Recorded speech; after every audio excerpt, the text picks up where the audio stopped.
Praise the Lord church. खुदावंद का शुक्र करते हैं कि खुदावंद हमारी छोटी छोटी बातों में भी वहीयत अदा करता है। हर कदम पे खुदावंद हमारे साथ होता है।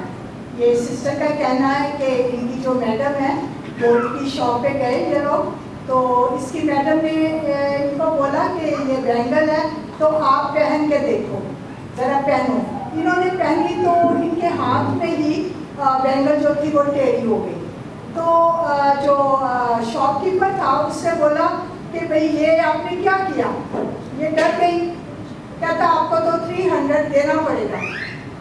तो इन्होंने कहा कि मैंने जानबूझ के नहीं किया, मेरे हाथ में टूट गई है, लेकिन वो बोला कि नहीं ये आपको देना पड़ेगा।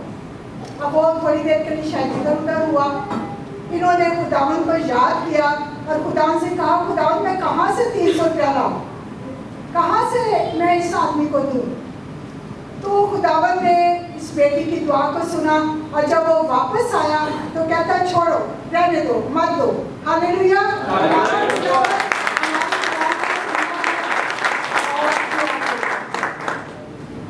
और सेकंड गवाही इनकी ये है कि इनके लेफ्ट साइड पे जॉ में बहुत ज़्यादा सोजन थी और दर्द हो रहा था। इन्होंने पास्टर रूबी से प्रेयर करवाई, ऑयल लिया, अनॉइंटिंग ऑयल लगाया और जब ये घर गई तो कहती है कि मेरी दर्द बिल्कुल जाती रही और मेरी स्वेलिंग भी ठीक हो गई बिल्कुल। हालेलुया।